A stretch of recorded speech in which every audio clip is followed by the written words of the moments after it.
Anomia Part 4. Randy waited in line for his food, eyes glued to the tray in his hands. He hadn't bothered looking up to see what was on the menu today, nor who was serving it. It didn't matter anyway.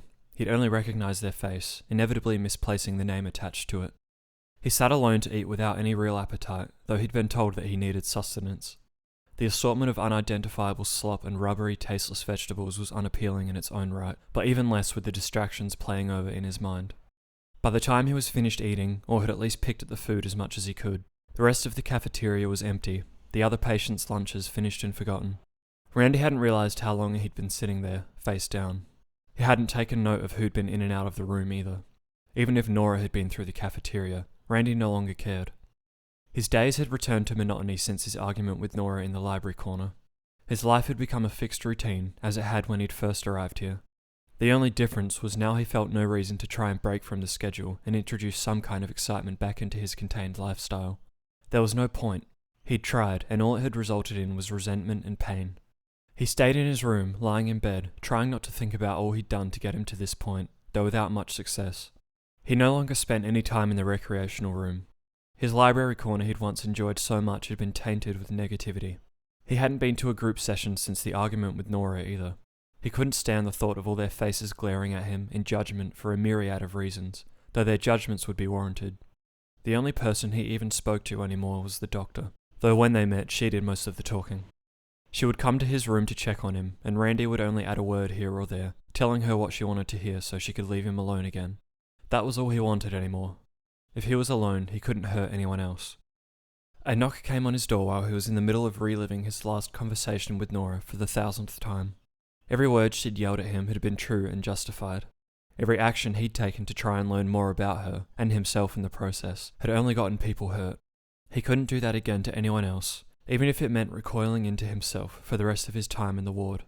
He stayed in bed without response until the knocking stopped, though instead of being left alone, the door creaked open. "Randy? It's Dr. Hargrove. May I come in?" Randy sighed, not giving her permission, but not sending her away either. He rolled into his mattress, unable to forget how upset she'd been with him after the argument with Nora. It was understandable. What he'd done to the young, skinny boy, just trying to help Nora, was inexcusable. "How are you today, Randy?" the doctor asked. Randy ignored her. "I know you haven't been feeling 100% this last week, but I'm going to keep coming back to check on you. I have to. Your well-being is very important to me, just like all the other patients." Randy stayed silent, and the doctor sighed. "I have an update on Jamie, if you're interested." Finally, Randy rolled over to face her, seated on a chair beside his bed. "Please," he began, his voice scratchy from not being used. "Tell me it's good news." "It is," she said with a friendly smile. "He was transferred to another facility, as you know, but he's making remarkable progress there. He's actually on his way to being let back out into the world. It turns out this place wasn't really suitable for someone like him. I'd say it's a bit of a silver lining to this whole thing." Her smile faded as Randy spoke. "Has he said anything about me?" "He has mentioned that you were part of why he decided to do what he did with Nora, but he was very adamant that in the end it was all his decision, and that you shouldn't receive any blame for his mistakes. He's written a very nice letter to Nora asking for her forgiveness. He's taken full responsibility for his actions." Randy sighed, partly in relief and guilt that he hadn't been able to tell anyone just how instrumental he was in ensuring the boy's decision. The medication he'd spiked the boy's water with had apparently gone completely unnoticed. "He's a good kid," Randy said. "Yes. So, how do you feel, knowing Jamie's doing well?" "I don't know, Doc." The doctor glanced down at the clipboard she held before placing it on Randy's nightstand and folding her hands in her empty lap. "Randy, I know you feel bad about what happened, but you can't shut down like this. If you ever want to get better, you have to let me in. Let everyone back in. This isn't productive." "Maybe I don't deserve to get better," Randy said. "Maybe if I stop bothering everyone else with my own problems, they can all get better. If that means I can't, then I guess that's a small price to pay." "Oh, Randy," the doctor said as Randy rolled over, burying his face in the pillow. "You're here to get better. All of you are. And it's my job to try and make that happen. You deserve help as much as everyone else." He ignored her. "I know it's the last thing you want to do right now, but I think it would really help you to attend a group session again. It's been a while, and I know it sounds scary, but it could really benefit you to see everyone again, and maybe see that they don't all hate you like you might think." "I can't, Doc," Randy mumbled into his pillow. I can't face them. Whether they hate me or not, I just can't. The doctor was silent for a moment before she leaned forward and Randy felt a hand on his shoulder. Please, Randy, I really want you to. Just one more session, and if you don't like it, I'll never ask you to attend another. Randy could hear the compassion in her voice, the gentle pleading. It only came from a place of genuine concern. The doctor had always been good like that, in the 18 months since he'd known her. Okay, fine. One session, but I can leave whenever I want, Randy said. Of course. The doctor sounded as grateful as she did relieved. I'll see you then, Randy. Randy refused to look up as he made his way to the group therapy session. He couldn't meet anyone's eyes for the fear that their glares would send him right back to his room, going back on his promise to the doctor. Instead, he studied the floor the entire walk through the halls. At the door to the group room, he carefully opened it as if he could sneak in unnoticed. When he entered, the room was silent, and the organised circle of chairs was almost fully filled. He only glanced up for a split second to see all their eyes on him, all the patients he'd spent the last week avoiding so effectively, waiting for him to come in and take a seat. As much as he wished he hadn't noticed, Nora's had been among them. The doctor clapped her hands together as Randy sat, and he looked up at her reflexively, to which she gave a friendly, appreciative nod. Randy dropped his eyes again. Okay, looks like we're all here, the doctor said. Who'd like to go first? Anna? The doctor looked at Anna, a strong, middle-aged woman Randy recognized but had barely ever spoken a word to. Oh, okay, I can start. This past week has been, good for me, I suppose. It has been a little difficult trying to... I'm sorry, a voice interrupted, like sandpaper against Anna's gentle tone. The whole circle looked at the elderly man. But is this really what we're doing right now? Harold, the doctor said, you know the rules about interrupting. Yeah, I do. I also know this guy hasn't spoken to anyone in a week, Harold said, pointing at Randy. And now he just shows up here like nothing has changed, after what happened between the two of them? His finger wagged between Nora and Randy. I want to hear what they have to say to each other. No offense, Anna.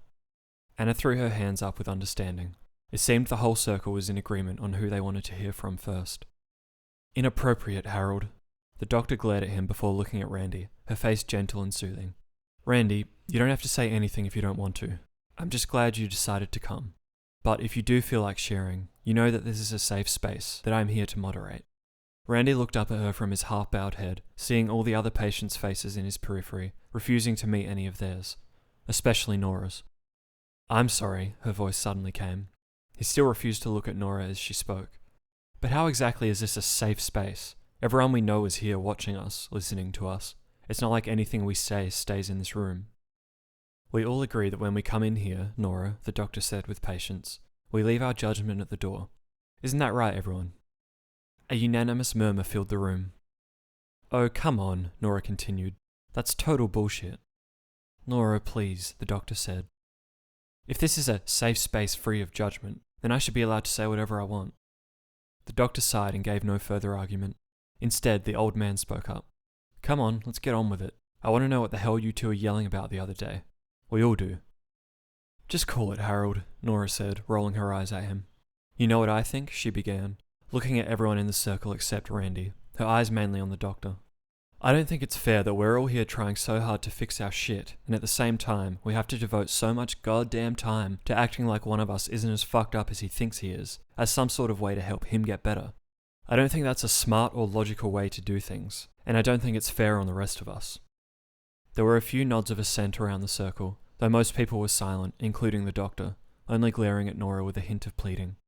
That's what we were yelling about, okay? Nora said to Harold. Finally, her eyes landed directly on Randy. He quickly dropped his, her stare unbearable, though he could still feel hers digging into him. Do you have anything to say? He swallowed, the whole room watching him, even the doctor waiting to see if he'd speak. He began, clearing his throat. Are we talking about the old man? What? Nora said, incredulous. Me? The old man complained. Harold? The doctor asked Randy, trying to hide the surprise in her voice. I mean, Randy continued, already aware he was digging himself into a hole. How he's kind of rude and mean, and we all have to pretend to like him. Is that who Nora's talking about? Are you fucking kidding me, arsehole? The old man growled. Harold, please, the doctor said. Randy, this isn't... Jesus Christ, Randy. Nora slapped her hands on her knees, leaning towards him across the circle. I'm talking about you. You and your no-names crap. Okay, Nora, the doctor tried to intervene. What do you mean? Randy asked, still unable to hold his eyes on Nora for more than a second. When he did meet hers, he saw the regret in them, almost apologetic, but still stern enough to press on. You still won't admit it, will you? Still won't just take responsibility. Just like with Jamie. Jamie? Randy didn't know what to say. What could he say? I never wanted what happened to Jamie. I just wanted to help. Him and you and you, right? You just wanted to help yourself. That's what it's always about with you, isn't it? No, I mean, yes, but not only myself. He felt his heart racing, his brain stumbling to make coherent arguments in the jumble his thoughts had been over the last week. I wanted to know what made you special, why I could remember your name, and I thought I'd be helping everyone by... He trailed off. By getting Jamie, a fucking kid, to come on to me? Randy buried his face in his hands. I know now how stupid it was. I'm sorry. I messed up, I know that. I wish I could take it back. But you can't, Randy. You only thought about what you wanted, and now Jamie's gone. All you do is make everything harder for everyone around you, because you won't just take responsibility for your own fucking problems. I know, okay? Randy said, his cheeks wet, finally looking directly at Nora. I'm sorry. I wish I could take it back. Nora watched him, ready to return an argument, before sighing and shaking her head. When she spoke again, her voice was quieter. I don't think you are, Randy. If you were, this forgetting people's names bullshit, it wouldn't... She sighed. It wouldn't be what you focus all your goddamn energy on. I am. I feel terrible about what I did. I told the boy to pursue you because I wanted you to talk to me again, because I wanted to figure out... Randy dropped his head again, staring at the floor. He wondered if it was wise to admit the truth, but he no longer cared. He only knew that he had to. I drugged him. A confused silence filled the room, a few patients shifting uncomfortably in their seats. Randy? The doctor eventually asked. I drugged him, the boy. I thought it would make him more confident, more willing to talk to you. You're right. All I thought about was what I wanted. I didn't think about how it would hurt him or you. I didn't care. I just wanted... He couldn't finish his explanation. There was no reason to. I don't deserve to be here. The entire group was silent, waiting for someone else to speak. Even Nora, her jaw loose and brow furrowed, was too stunned to continue the argument. Eventually, after an unbearably painful stretch of tension, the doctor finally cleared her throat. Randy, would you please come with me to my office? Randy nodded, eyes glued to the floor as he stood. The rest of you, please continue on without me, or go back to your rooms, whatever you're comfortable with. As he left the room, followed by the doctor, he could hear the patient's murmurs return, voices filled with confusion and anger. Among them, as hard as he listened, he couldn't pinpoint Nora's. I'm so sorry, Doc, Randy began, seated across from her behind the desk in her office. I don't know what I was thinking. I mean, I do. Of course I do. It was just stupid. The stupidest thing I've ever done. Yes, Randy. She watched him, hands folded on her desk. Nora was right. I really don't deserve to be here with everyone else. The young boy does. I should be the one that was kicked out. Randy, that's not true. Of course it is. I'm a monster. The way I've treated people over the last 2 years, always trying to get what I want. They don't deserve to be stuck in here with me. I'm not like them. They're good people. Randy, please, just listen to me for a moment. Randy looked at her, quiet. You belong here more than anywhere. Everyone who's here does. You might be a little different in some ways, but everyone here has similar problems, really. Randy shook his head. How can that be true? They found the drugs in Jamie's system as soon as they escorted him from the ward.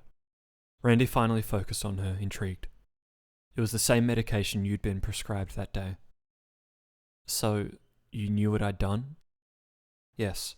I've been waiting for you to admit what you did, Randy. I would have preferred if it was in private, not in front of the entire therapy group, but still, I'm glad you did. She smiled, that same gentle smile that could comfort any patient when they needed it. Right now, however, it barely worked. Nora was right in a way. Far more confrontational than I'd like, but I did want you to take a little responsibility. I wanted you to show that you could, so that I'd know when I tell you the truth, you'd be able to process it properly. The truth? Doc, what are you... Please, Randy, just let me talk. She sighed deeply, then spoke slowly, her eyes never leaving his. You belong here with everyone else because this place, it isn't just a psychiatric ward, Randy. It's an institute for the criminally insane. You didn't come here of free will. You were sent here after your arrest, after you showed signs of mental illness. Randy stared at her with confusion and disbelief, eventually scoffing. What? What are you talking about? Arrest? I'm not a criminal. None of us are. I know, Randy. I know how difficult it's going to be to understand. Jamie, for instance, is a seller of illegal narcotics. He was sent here for rehabilitation before he could be transferred to a low-security prison. Harold, on the other hand, lacks all empathy. He's yet to commit any serious crimes that have been proven, but his family is so afraid of him that they had him sent here. None of the patients you've met, or thought you already knew, are here of their own volition. Randy squinted and shook his head, thinking about her words, remembering every face he'd passed in the halls, shared a table with in the cafeteria, spoken freely before in their group therapy sessions. There was no way every one of them was some kind of criminal. No way he was. But people come and go as they please all the time here. I've seen it over the last 2 years. Almost every day. The doctor slowly shook her head with pursed lips. You haven't been here for 2 years, Randy. You've barely been here for a month. In fact, you and Nora arrived on the same day. What? That's not... No. As soon as you got here, you started pretending like you'd been here for a long time. You acted like you knew every patient you passed in the halls, every staff member you interacted with. That can't...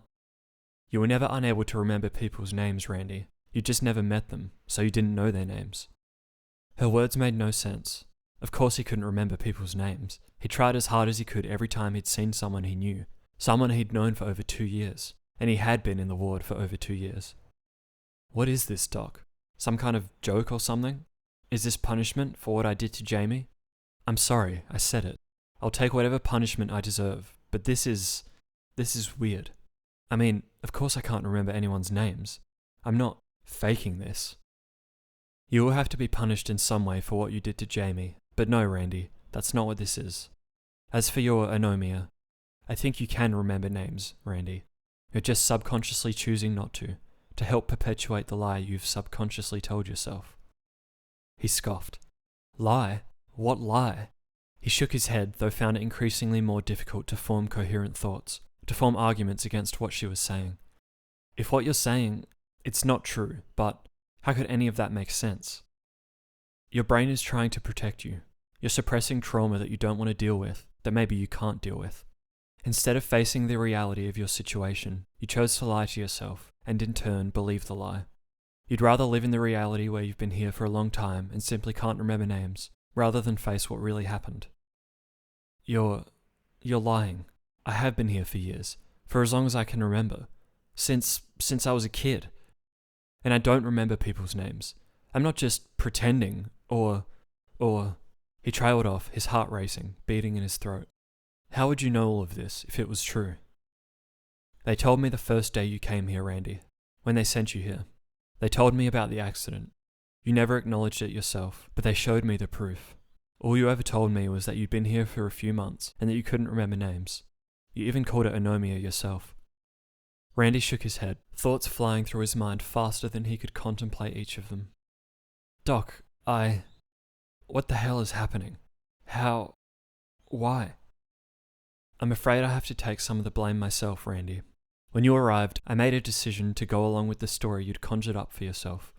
I told every staff member, every patient, to believe you and follow what you said, as best as they could. I thought it would help you. I wanted to let you slowly work towards remembering the truth in your own time. If everyone just tried to tell you that you were lying, to yourself and everyone around you, it would shatter the illusion you created, which would likely result in more trauma. I'm only telling you all of this now because I fear I was wrong to let this happen. I only wanted to help you, but you were willing to live in the fabrication you'd made for yourself far longer than I'd anticipated. I decided that after Jamie, I had to tell you the truth. I was just waiting for the right opportunity. When you admitted that you'd given him your medication without his knowledge, it seemed like the right time. Randy watched the desk, unable to process all she was telling him. I don't expect you to understand everything right away, Randy. I know it's a lot to take in. I mean, it was a lot for everyone to get behind. I managed to convince everyone to follow along because I've been wanting to explore alternate methods of treatment for a long time, and this seemed like the perfect opportunity. Of course, now, after all that's happened, well, I'm probably going to lose my job. The doctor looked back at him, having slightly lost focus. Sorry, Randy, just thinking out loud. Do you have any questions for me? Of course you do, I know, but is there anything you'd like me to explain right now, or would you rather take some time to process all I've told you? Randy swallowed, unable to lift his eyes from her desk. How could any of this be true? If I trust everything you're saying, then how am I supposed to trust myself? I know it's difficult, Randy. That's why you might need some time. She watched him, waiting, before speaking again. Please don't forget that you aren't alone. You've been very isolated the past week, but you can always talk to me. And remember, you aren't the only person in here going through something like this. You might not be as alone as you think. Randy managed to hear her through his clamoring thoughts, eventually realizing who she was talking about. Oh my God, Nora. He shook his head in shame. She knows that I... Yes, she tried to go along with your story, but, well, you've seen how impatient and stubborn she can be, the doctor said playfully. But we got here on the same day. The doctor nodded. You arrived a few hours before her, in similar conditions. The only real difference was that her brain chose not to let her remember anything, and yours created an entirely separate memory for you. Jesus Christ, she had to listen to me complain about my anomia, when really... She's been dealing with a lot herself, the doctor interrupted. The fact that she agreed to go along with your... delusion? Fantastic imagination, she said with a friendly smile. Just shows how willing she is to help you. Everyone is. I've put everyone, through so much. You have no reason to feel guilty, Randy. Everyone was following my instructions. I still think it was the best move, having so recently gone through such a traumatic event. You needed to deal with it however you could. But now, you need to know the truth. And, I might add, you're handling it relatively well. Randy leaned back in his chair. Thanks, I guess. He studied the ceiling, leaning his head back, trying to focus on all that was racing through his mind. He'd only been at the hospital for a single month. He could have sworn it had been over a year, at least 2, but when he actually tried to think about it, something told him the doctor was right. He couldn't remember ever actually arriving at the ward, being introduced to the staff or other patients, learning all the locations of separate facilities. He'd simply decided he knew all of them already, and, in order to make sense of it all, his brain had decided he simply couldn't remember anyone's names, but still recognized everyone and everything. How was it even possible? And if the doctor was right, how could Nora's be the only one exception in such a ridiculous delusion? Wait, he said, immediately realizing the answer. Nora and I arrived on the same day? Then we must be related, right? We were together, and something brought both of us here, and we just couldn't remember each other. That's why I never forgot her name, why she was so special. The doctor nodded, slowly, though not speaking any further on the matter. Dr. Hargrove, Randy said, without even looking at her name tag. Why am I in here? You mentioned an accident, right? What did I do? Dr. Hargrove gave an apologetic sigh. I'm sorry, Randy, but I think I've destroyed enough of your reality for one day. At this point, I believe it would do you well to try and remember that on your own. You and Nora, together. What? Randy leaned forward on the desk. Please, Doc, I need to know what I did. You will, Randy. You just need to take some time and give it some thought. She leaned forward to put her hand on his. You and Nora, together. I can't be the one to tell you. I'm sorry, it wouldn't be healthy. Randy looked at her hand, pulling his away with regret. Even though he didn't like it, he understood her position. Whatever he'd done to be put here, whatever his mind had gone to such lengths to help him block out, whatever not even Dr. Hargrove wanted to repeat, it was likely significant enough that he should be the only one to reveal the truth to himself. Randy sighed. Thank you for everything, Doc, he said before standing. I mean it. I appreciate everything you've done for me here. The doctor gave a grateful smile. I guess I better go find Nora.